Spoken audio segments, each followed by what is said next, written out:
본문에 의지해서 장로교회의 신앙과 역사, 장로교회는 무엇을 믿고 장로교회의 정치체제는 어떠하고 장로교회의 지금까지의 역사, 한국교회의 장로교회의 역사는 어떠한가. 짧은 시일에 말씀드리기가 시간에 쉽지는 않지만 내가 좀 빨리빨리 말씀을 전하면서 오늘 교회 총회 설립 110주년 기념 내용의 말씀을 전하고자 합니다. 오늘 1부 예배도 제가 설교했습니다. 원래 1부 예배는 동사 목사님이 하시는데 동사 목사님께서 오늘은 중요한 내용이니까 담임 목사님이 1, 2부 다 하시죠. 그래서 그리 하자 해서 제가 1, 2부를 다 했는데 물론 동사 목사님도 잘 전할 수 있지만 오늘은 통일성을 기하기 위해서 제가 1, 2부를 다 하고 오후 예배는 이제 동사 목사님이 전하기로 했습니다. 여러분과 저는 그리스도인입니다. 그리스도의 사람, 그리스도를 주로 믿는 사람들이죠. 영어로는 크리스천입니다. 그리스도인 가운데 여러분과 저는 장로교인입니다. 장로교인이 교리적 신앙 내용이 무엇이고 장로교회는 어떤 정치 체계를 가지고 있는지를 모르면서 그냥 장로교회의 신자로 신앙생활하는 분이 이 가운데 많이 있을 줄 알아요. 오늘은 그 내용을 잘 배우면서 여러분이 그리스도인 된 것은 물론 2차 감사한 일이고 또 장로교인 된 것도 감사한 일이다. 그렇게 말씀이 이해가 될 것입니다.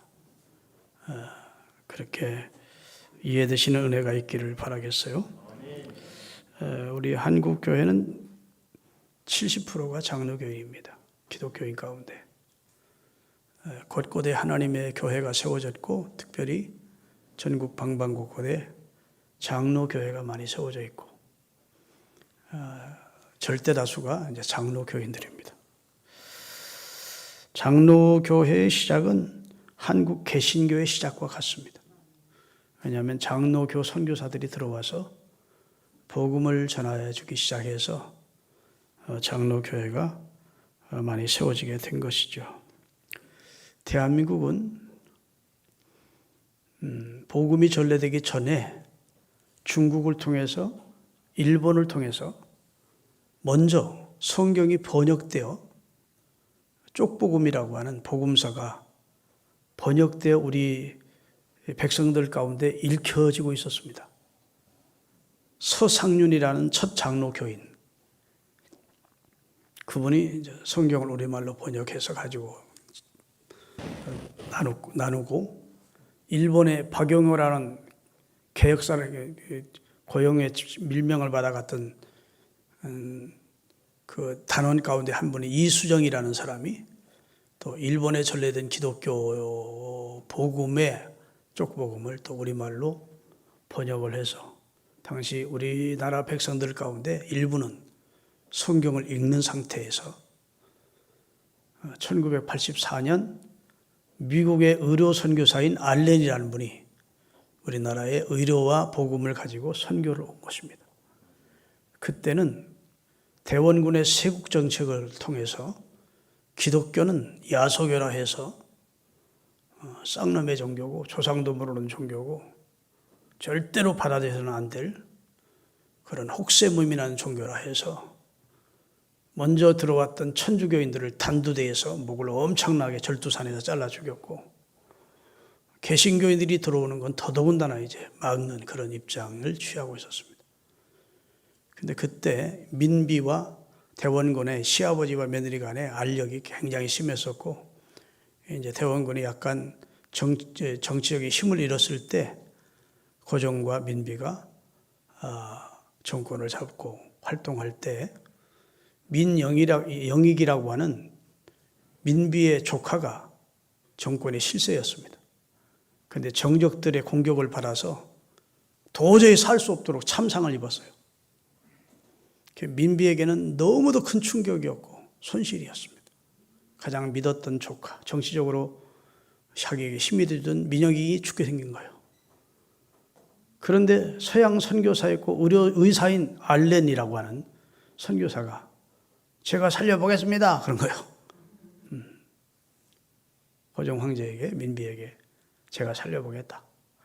그리고 서양 의술로 다 수술하고 꼬매고 항생제를 주고 그래가지고 다 죽어가던 민혁이를 살려낸 겁니다. 그러니까 고종의 입장에서나 민비의 입장에서는 알렌이 그렇게 고마울 수가 없죠. 그때 사절단을 만들어서 미국에 보내고 소원하는 건 다 들어주겠다 하니까 각하 제가 소원하는 것은 조선 사람들이 너무 병들었고 무지한데 그들을 치료해 주는 일을 하고 싶습니다. 그래서 제중원이라고 하는 병원이 만들어진 게 아닙니다. 그것이 나중에 세브란스 병원의 전신이 되죠. 세브란스라고 하는 신실한 미국 기업가 기독교인이 세브란스 병원을, 제중원을 발전시켜 세브란스 병원을 만든 거예요. 그 1884년에 알렌 선교사님이 들어왔고, 그래서 복음에 대해서 어느 정도 조금은 좀 마음의 문을 열고 있을 때 1885년 4월 5일 날 부활절 날 아침에 제물포항인 인천항을 통해서 언더우드 선교사가 미국 북장로교회 파송을 받아서 우리나라 인천항에 발을 디디게 된 거예요. 그때 같이 들어온 사람이 감리교 선교사였던 벤셀러 선교사입니다. 그 언더우드 선교사가 들어와서 첫 번째 세운 교회가 세문안 교회이고, 서상륜이라고 하는 복음을 먼저 받은 사람이 이미 먼저 황해도 소래에다가 소래교회를 세워놓은 상태였고, 그 다음에 공식적으로 언더우드 선교사를 통해서 교회가 처음 세워진 것이 저 신문로 광화문 옆에 있는 세문안 교회가 제일 먼저 세워졌고, 그 다음에 정동교회, 연동교회, 승동교회, 평양의 장대인 교회, 이런 교회들이 세워지면서 한국 교회가 뿌리를 내리기 시작한 겁니다. 할렐루야. 그 당시만 해도 우리나라가 얼마나 무지와 미신에 쩔어 있었던지, 또 가난했던지, 우상숭배인 걸 심각하게 했던지, 이로 형편없는 그런 참 양반과 상놈의 사상으로 쩌들어 있고, 뭐 어디 한다 손댈 데가 없을 만큼 그만큼 어두운, 칠흑같이 어두운 땅이었는데, 하나님께서 보내신 그들을 통해서 복음의 여명이 비치게 하신 것입니다. 아멘. 그들이 와서 교회만 세운 것이 아니고 학교를 세웁니다. 연세대학교를 세우고, 감리교에서는 배제학당, 배제학교, 고등학교를 세우고, 숭실대학교를 세우고, 곳곳에 학교를 세웠어요. 두 번째로 곳곳에 무지한 우리 조선 사람들을 치료해 주겠다고 병원을 세웠어요. 복음병원, 재생병원, 수많은 연세대학 병원, 지방에도 가보면 다 전주 예수병원, 병원들이 세워집니다. 그래서 많은 사람들을 치료하는 일이에요. 의료사업, 봉사사업이죠. 그 다음에 그 당시 우리나라에 너무 가난한 사람도 많고 고아도 많고 그랬어요. 그래서 봉사사업을 하는 거예요. 미국 선교부에서 우리 대한민국에 고아원을 많이 세워줬습니다. 모자원이라고 해서 홀로 된 과부들, 그 당시에는 직장이 없었어요. 지금처럼 여자들 얼마든지 직장 잡을 수 있는 시대가 아니었다고. 그들의 생계와 삶을 위해서 모자원을 세워주고 고아원을 세워주고. 그 당시 우리나라는 너무 가난해서 복지라는 단어조차 없었던 시대입니다. 국가가 복지를 담당할 만한 그런 재력이나 힘이 없었어요. 그것을 교회가 담당한 겁니다. 아멘. 그래서 아무리 기독교에 적대적인 사람도 공부 좀 한 사람이면 한국 교회가 우리나라에 이바지한 공헌이 크다는 것을 인정하지 않을 수 없어요.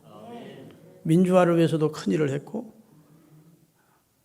미국 선교부와 연결해서 어려운 사람들 밀가루 갖다 주고 옷 갖다 주고, 그 다음에 입양 사업에서 우리나라 고아원들 미국으로 입양시켜주고, 얼마나 귀한 일 많이 했습니다. 학교 세워서 무지몽매한 문맹자들을 퇴치하고, 시골에도 교회가 세워지면 꼭 세워지는 게 있었습니다. 재건학교라고 해서 밤에 야간학교를 세워놓고 목사님들이 가가교계를 가르쳤다고. 그때는 진짜 성경 못 읽는 사람들이 엄청 많았습니다. 모르시는만.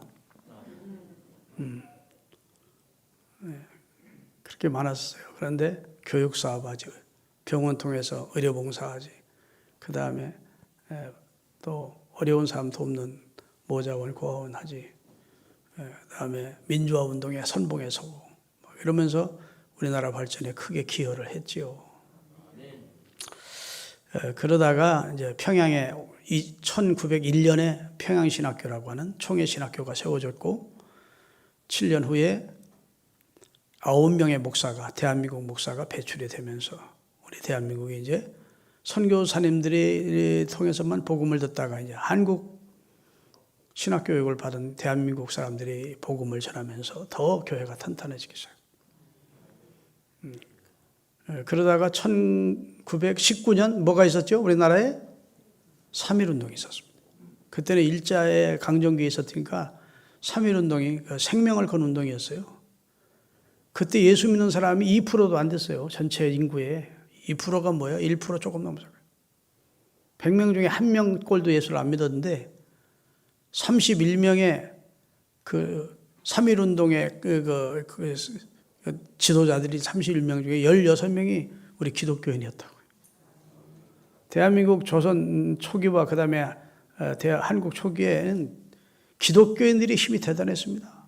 영향력이 대단했어요. 이승만 기독교 장로, 김구, 이상재, 조만식 뭐 다 걸출한 인물들이 다 기독교인들이었어요. 참 자랑스러운 일이지요. 그러면서 YMCA를 세우고 이상재 시장이 그러면서 우리 대한민국이 이제 점점 기독교인이 늘어가다가 1970년대에는 1100만까지 이르렀어요. 그러다가 요 근래 교인들이 좀 줄면서 마이너스 성장이라고 하는 저 안타까운, 요새는 한 800만 정도로 교인이 줄었다 이렇게 생각하고, 앞으로 더 지금 상태로는 보면 더 교인이 줄 것 같다. 코로나19가 마치 교회가 퍼뜨린 것처럼 막 모독하면서 교회는 참으로 상식 밖의 집단이구나 이렇게 생각을 하고, 교회를 다니던 사람들조차 교회를 부끄럽게 여기는 젊은이들이 많아지면서 요즘 젊은이들이 교회를 잘 안 와요. 이런 나쁜 프레임이 교회에 씌워졌어요. 교회가 행하는 좋은 일은 잘 알려지지 않고 교회의 문제점만 가지고 시비를 거는 거예요. 여러분, 대한민국의 좋은 사업, 복지 사업, 이런 남을 돕는 사업은 우리 개신교회가 75% 합니다. 천주교회가 약 20%도 안 합니다. 그 다음에 다른 종교가 한 5% 정도 해요. 근데 천주교회는 굉장히 좋은 사업을 많이 하는 교회고 개신교회는 좋은 사업을 안 하는 줄 아는데, 이게 통계적으로 문공부에서 옛날에 나온 거 통계예요. 개신교가 제일 많이 합니다. 근데 오른손이 하는 거 왼손이 모르게 한다고 개신교는 그렇게 강구하지 않습니다. 개교회별로 합니다. 천주교처럼 이렇게 모아가지고 단위로 하지 않고 개교회별로, 교회별로 하니까 그렇게 소문도 안 나고 은밀하게 하는 거라는 것이 주님의 말씀이라 은밀하게 해서 그렇지 교회가 좋은 일 많이 하죠. 아니, 우리 교회도 여기 어려운 사람들 4년 동안 점심 식사 대공했잖아요. 그거 소문 안 납니다. 그래도 하는 거죠. 하나님 기뻐하네요. 믿습니까? 그러다가 지금 한국교회 총회가 언제 만들어졌냐면 아까 말씀드린 대로 1912년에 총회가 만들어졌고 올해가 2022년이니까 110주년이 되는 것입니다. 그래서 이번 총회는 110주년 총회입니다. 9월 18일부터 한 4박 5일 동안 총회가 열립니다. 여하튼 우리 지금 우리 장로교 우리 교단 교인들이 약 120만 명 됩니다. 대한민국에서 최고 큰 교단이죠. 교회는 약 1만 2천 교회 됩니다. 통합측, 그 다음에 큰 교단이 통합측, 명성교회에 속해 있는 통합측인데 거기는 한 8천 교회 됩니다. 그러니까 전 세계적으로 하면 교회 교단으로 치면 우리 합동측 교단이 두 번째로 크다고 그래요. 그만큼 큰 교단에 속해 있는 장로교 합동측이 저와 여러분이 속한 교단입니다. 아니 뭐 목사님 그게 뭐가 중요합니까? 이제부터 이제 말씀을 들으면 내가 여러분이 좀 자긍심을 가질 수 있는 입장이 될 거예요. 지금 대한민국이 기독교인이 점점 줄어가고 있죠. 안타까운 일이에요. 하나님이 단번에 부흥시켜주는 방법이 하나 있습니다. 하나님은 방법을 잘 알 거예요. 대한민국을 한번 치시면 됩니다.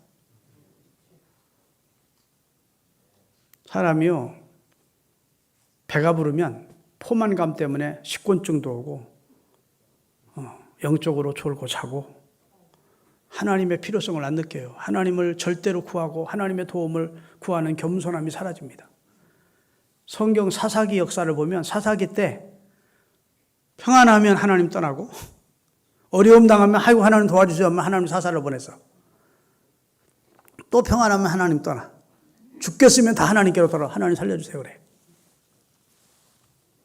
대한민국이 지금 교만합니다. 대한민국이 영적 포만감에 이런 교만이 가득 차 있어요. 여러분 개인도 하나님이 한번 치시면 평소에 하나님 찾지 않던 사람도 신앙생활 개떡같이 하던 사람도 찰떡같이 해요. 한번 하나님께 말을 맞아놓으면. 아멘 안 하시네? 하나님 찾아요. 사람은 하나님 도와주십시오. 가정도 한번 하나님이 치시면 하나님께 돌아오게 돼 있어.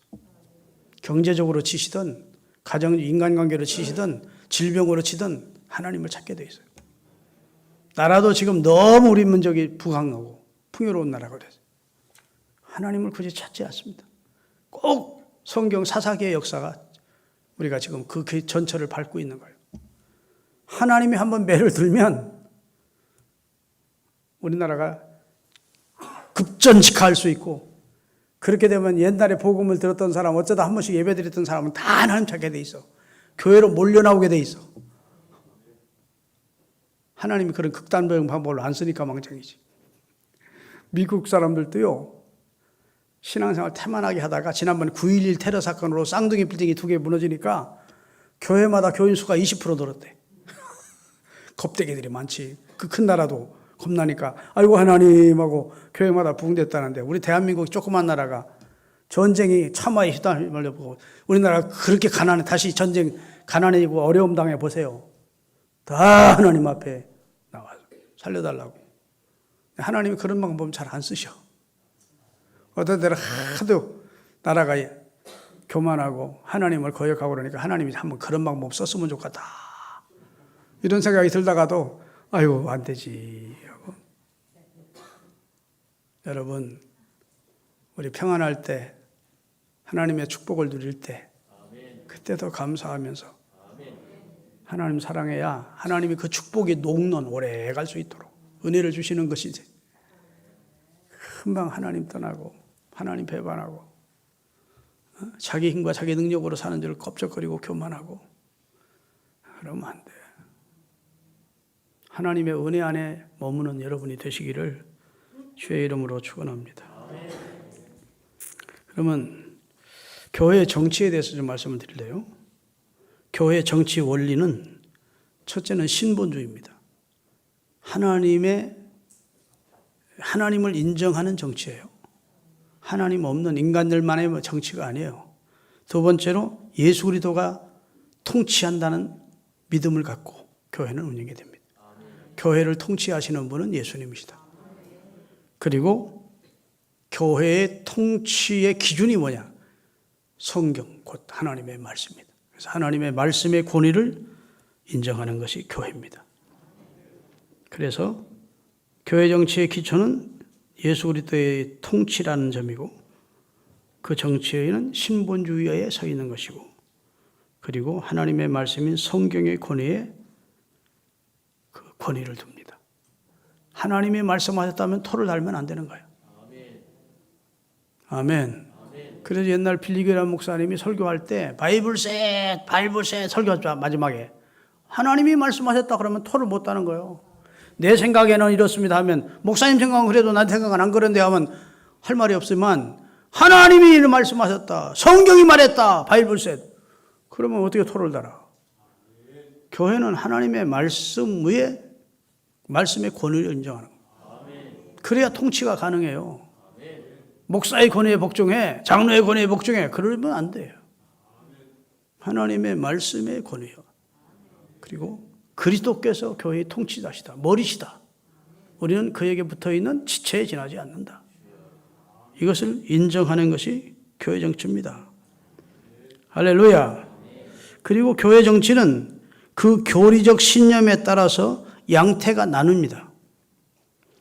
감독 정치, 장로의 정치, 그리고 회중 정치로 구별이 돼요. 천주교까지 치면 교황 정치까지 포함할 수 있는데, 천주교는 우리 기독교에서는, 개신교에서는 제껴놓는 거니까 교황 정치는 빼고 감독 정치, 장로의 정치, 회중 정치 제도가 있습니다. 이 세 정치 제도는 달리하지만 본질적으로 그 근거와 목적과 시행은 성경의 기초를 둡니다. 초대교회 때는 아마 감독 정치가 시행됐던 것 같아요. 그래서 야고보가 초대 감독이었습니다. 아멘. 감독 정치를 하다가 세월이 감에 따라 감독 정치의 폐해가 나타나게 돼요. 교황 정치의 폐해가 나타난 거예요. 교황이 무효하다. 교황의 결정이나 교황의 명령에는 오류가 없다. 사람인데 어떻게 무효할 수가 있어요? 그리고 속죄권도 팔고 성직 매매도 하고 각종 성경에 벗어난 교리를 만들어서 교인들에게 알리면서 그래도 교황은 잘못이 없대. 그러니까 중세 기독교가 타락하게 된 겁니다. 그래서 마틴 루터라고 하는 천주교의 신부였던 선각자 선부님이 천주교의 95개 조항에 질문을 던지면서 왜 성경에는 그렇게 돼 있는데 당신들이 이렇게 하느냐 하고 질문을 던지면서 종교 개혁이 시작됐고, 그렇게 돼서 탄생된 것이 개신교회입니다. 여러분과 저는 구교에 속해 있지 않고 개신교에 속해 있는 성도들입니다. 다시 말해서 개혁교회입니다. 개혁교회. 아멘. 자, 그러면 회중정치라는 정치체제가 있는데 개교회적 독립제도입니다. 서울신흥교회가 만약 회중정치 제도를 받아들인 교회이면 우리 교회를 누구도 타치할 수 없습니다. 노회, 노, 총회, 노, 이웃교회, 노, 어떤 데서도 노회, 이 교회를 타치할 수 없습니다. 그것이 이제 회중정치입니다. 각기 개체 교회들이 자기 교회의 문제를 자체 처리하는 겁니다. 자율적 제도를 받아들인 겁니다. 목회자를 초청하는 것도, 초빙하는 것도, 목회자를 초빙을 해제하는 것도, 교회 재정을 운영하는 것도, 그 다음에 교회 모든 프로그램을 자체적으로 하여 외부에서 간섭할 수 없습니다. 그게 이제 회중정치 제도예요. 유럽의 재침례교, 영국의 독립교회, 미국의 침례교가 많이 이런 회중정치 체제를 받아들인 겁니다. 그 다음에 두 번째로 감독정치 체제가 있어요. 감리교를 떠올리면 됩니다. 모든 행정제도의 중심의 위치에 누구를 두었냐? 감독을 둡니다. 감독. 감독에게 권한을 행사하도록 정치체제를 만들었어요. 그래서 천주교보다는 좀 덜하지만 사실은 감독에게 굉장히 전권을 부여한 정치체제가 감리교입니다. 그래서 감독은 자신의 산하에 있는 모든 교회들의 직책을 임명하기도 하고 교인, 목회자를 이쪽 교회로 보내기도 하고 저쪽 교회로 하기도 해요. 마치 문교부에서 선생님을 저쪽 학교로 전근하고 저쪽 전근하듯 그렇게 할 수가 있는 데가 감리교입니다. 감리교에 속해 있는 모든 산하단체의 모든 것들이 거의 다 감독의 영향하에 있도록 그렇게 정치체제를 만들었어요. 이것은 이제 영국의 개혁교회 후에 이제 감독 정치가 종교 개혁을 단행한 후에 감독 정치가 많이 있었습니다. 그 다음에 이제 장로의 정치입니다. 여러분과 제가 속해 있는 장로교회 정치. 장로의 정치는 불완전한 한 인간에게 교회 전권을 맡길 수 없다는 겁니다. 목사도 불완전하다는 거예요. 긍정하시죠? 목사의 결정이나 판단이나 생각이 불완전하다는 거예요. 목사가 선한 분이고 신실한 분이고 그 다음에 성경에 입각한 분이고 가르치는 것도 복음주의 신앙을 가지고 잘 가르치고는 문제가 없지만 목사가 조금 문제가 생겨가지고 성경에 빛나는 이단적인 설교도 하고 그 다음에 교회를 자기 욕심대로 이끌어가고 뭐 이러면서 문제가 있다. 그러면 교회 전체가 문제가 되잖아요. 그러니까 한 사람에게 전권을 줘서는 안 된다는 겁니다. 그게 이제 장로의 정치 체제예요. 그래서 교인들이 교회의 주인이야. 아멘. 장로의 정치에서 민주주의가 만들어졌습니다. 장로의 정치 체제가 그 틀에서 민주주의가 민주주의에서 장로교회가 나온 게 아닙니다. 민주주의가 만들어진 지는 불과 얼마 안 됐어요. 이 역사계에. 그런데 장로교회가 만들어진 것은 1500년대에 만들어졌어요. 후반부에. 요한 칼빈이라고 하는 종교 개혁자에 의해서 장로의 정치가 만들어진 거예요. 대한민국의 헌법 제1장 1조가 어떻게 됩니까? 1조예요. 대한민국의 주권은 국민에게 있고 모든 권력은 국민으로부터 나온다 이렇게 되어 있습니다. 대한민국의 주권이 대통령에게 있지 않습니다. 대한민국의 주권이 장관들에게 있는 게 아니에요. 대한민국의 주권은 국민에게 있습니다. 그래서 우리 대한민국은 대의 민주정치를 택한 겁니다. 대의라는 말은 대신 우리 모두가 참정권을 가지고 투표를 할 수 있는 자격이 있어요. 그래요, 안 그래요? 투표를 해요. 대통령도 우리 손으로 세웁니다. 그 다음에 모든 주권이 우리에게 있으니까 우리가 대한민국 국민이고 내가 이 나라의 주인이니까 내가 이 나라를 중요한 결정을 해야 돼요. 그런데 내가 직장도 다니고 가정생활도 해야 되는데 내가 늘 대통령하고 마주 앉아가지고 회의할 수가 없어. 그러니까 우리 지역의 대표자로 국회의원을 우리가 뽑아서 당신이 행정부 수반인 장로인 대통령과 협의해서 이 나라를 국회의원이 돼서 잘 이끌어달라고 구성해 준 것이 의회입니다. 아시겠죠? 자, 그 말은 우리 장로교 법 제1장 1조가 교회의 주권은 교인에게 있고 모든 권력은 교인으로부터 나온다. 이렇게 돼 있어요. 그것을 민주주의가 본따서 그렇게 헌법을 만든 겁니다. 여러분, 우리 교회의 주인은 제가 아니에요. 우리 교회 재산 내가 하나 손댈 수 없습니다. 당회와 결의해서 당회가 허락지 않으면 내가 어떤 재산도 손댈 수 없어요. 저는 여기 월급쟁입니다. 교회가 주는 예산 안에서 1년에 한 번씩 예산을 책정하면 월급을 받아. 아멘. 그래서 무슨 세습인이 이런 얘기를 하는데 뭐 아들이 지금 이거는 이병철이나 그런 건 재산을 물려받는 겁니다. 북한에 그것도 전 재산을 물려받아요. 북한 모든 걸 물려받는 거예요. 그래 세습이지만 기독교는 세습이 아니에요. 사역을 물려받는 거예요. 일을 물려받는 거예요. 일, 직임을. 후임 목사가 들어와서 교회 재산 다 팔아먹을 수 있냐? 절대 안 됩니다. 최고랑 차는 거예요. 교회의 주권은 누구에게 있어요? 교인에게 있고 모든 권력은 교회로부터 나와. 교인으로부터. 그래서 교인들이 투표해서 그것도 한두 명 투표하면 안 돼요. 3분의 2 이상, 세례교인 3분의 2 이상이 이분은 우리를 대표해서 우리 교회를 위해서 일할 수 있는 목사와 함께 이 교회를 이끌어 치리할 수 있는 좋은 분이다. 자기에게 되는 사람에게 장로 투표를 하게 해서 공동회에서 그분을 장로로 세워. 노예 시험을 치러가지고 노예가 와서 장로로 세워. 담임 목사와 함께 당회를 구성해서 당회가 형성돼서 교회를 치리하게 하는 정치 제도를 택한 겁니다. 아시겠죠? 그게 대의민주 정치예요. 그래서 교회의 주권이 교인에게 있게 한 정치입니다. 믿으시면 아멘.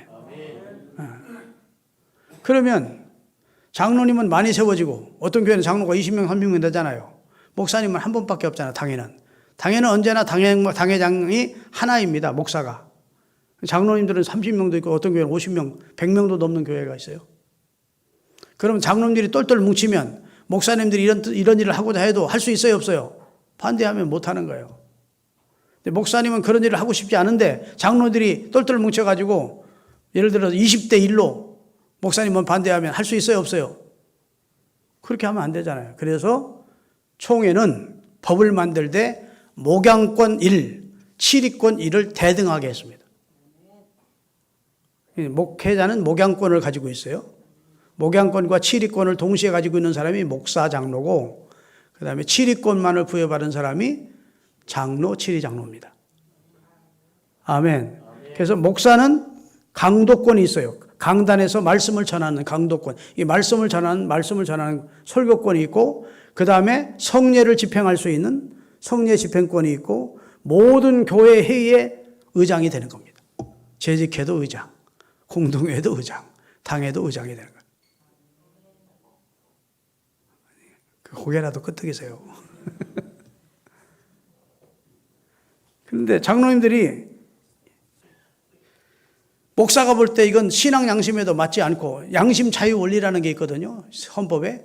이건 신앙 양심에도 맞지 않는데 장로들이 똘똘 뭉쳐가지고 이건 주님도 기뻐하지 않을 일인데 목사님 이렇게 합시다 하면 담임 목사인 당회장이 거부할 수 있을까요, 없을까요? 거부권을 행사할 수가 있습니다. 우리나라도 검수완박을 만들었는데 대통령이 임기 바로 직전에 그거 거부권 행사 안 하고 통과시켜 줌으로 통과됐어요. 그런데 만약 거부권을 행사하면 통과가 안 되는 거예요. 전체 국회의원들이 다 올려도 대통령이 이건 아니다 싶으면 거부권을 행사할 수 있어요. 그게 민주주의입니다. 아시겠습니까?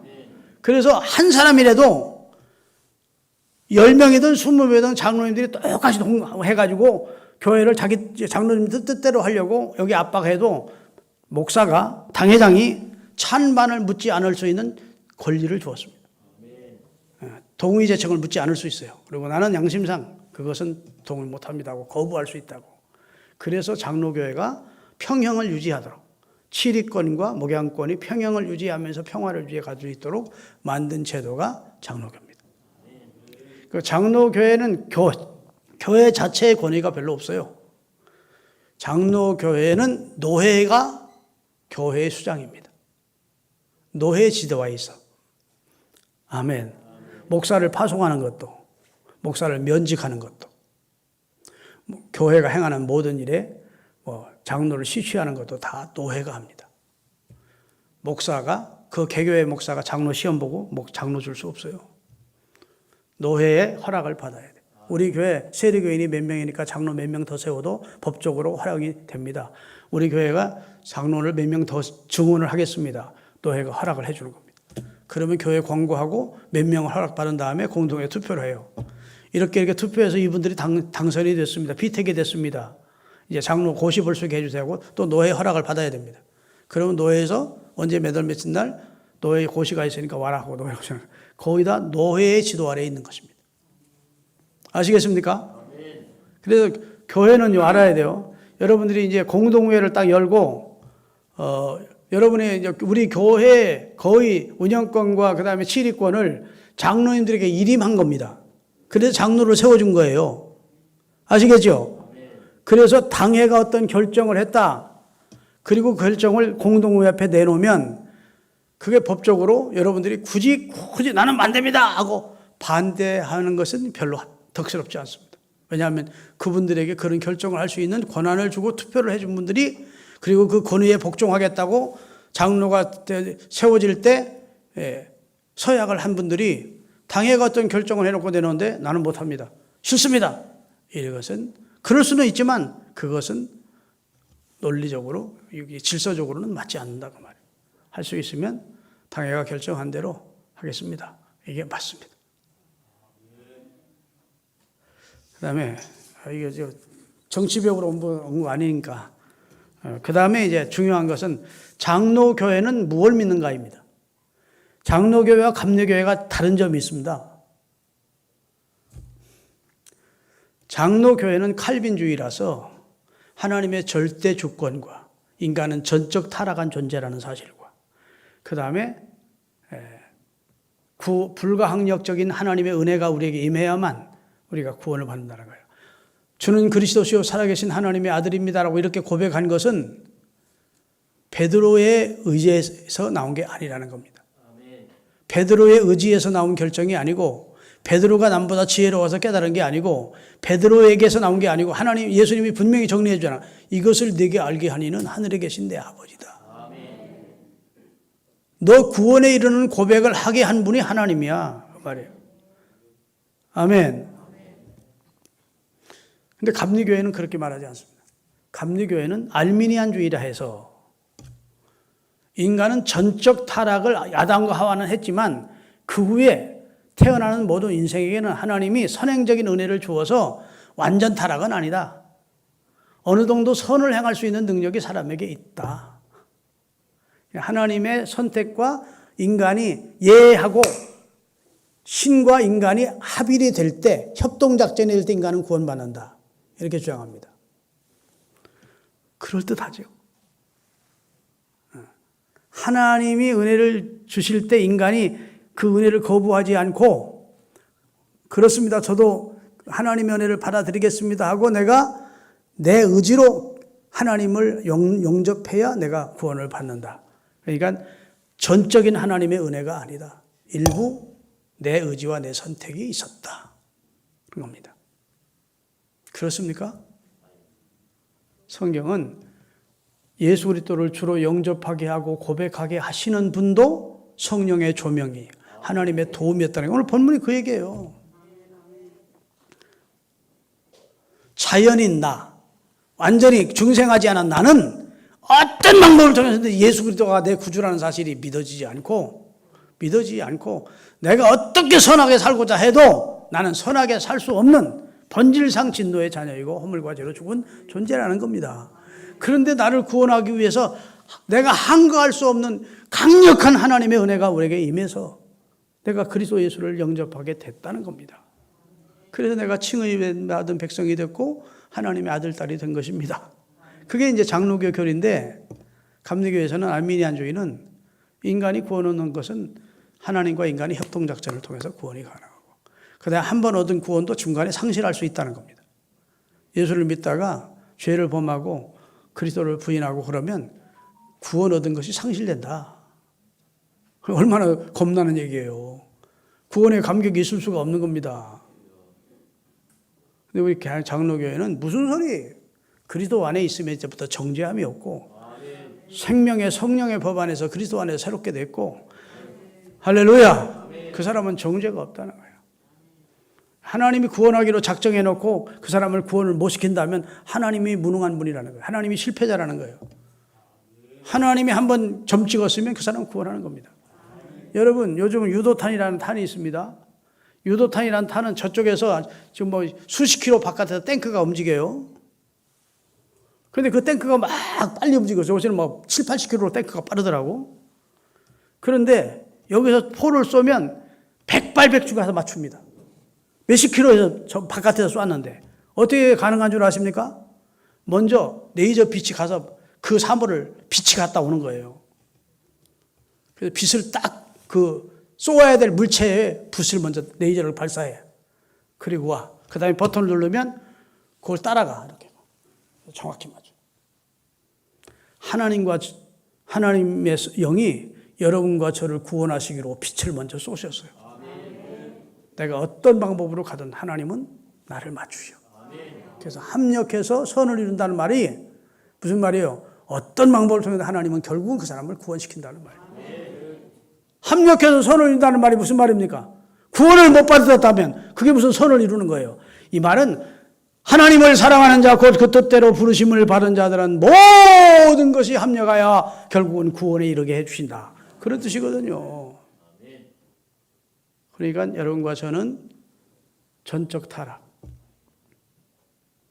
아멘, 선택 구원, 불가항력적 은혜, 성도의 견인, 하나님이 우리를 성령으로 견인해가지고 그 다음에 마지막 영화롭게 하는 구원을 이루게 되는 거예요. 그걸 우리는 이게 칼빈주의를 믿는 겁니다. 그런데 이제 알미니안주의는 좀 달라요. 그렇다고 감리교는 이단이라고 할 수 없습니다. 약간 믿음의 방향이 조금 달라서 그렇지 예수 그리스도를 그들도 구주로 영접하고 예수 그리스도를 고백하고 할렐루야 사도신경을 같이 고백하고 우리와 다르지 않아요. 그래서 나는 여러분이 혹시 이사를 가서 어느 교회를 정할까요? 그러면 가까운데 장로교회에 있으면 장로교회로 가라 할 겁니다. 근데 목사님 장로교회가 없어요? 그러면 감리교회 나가세요. 그럴 거예요.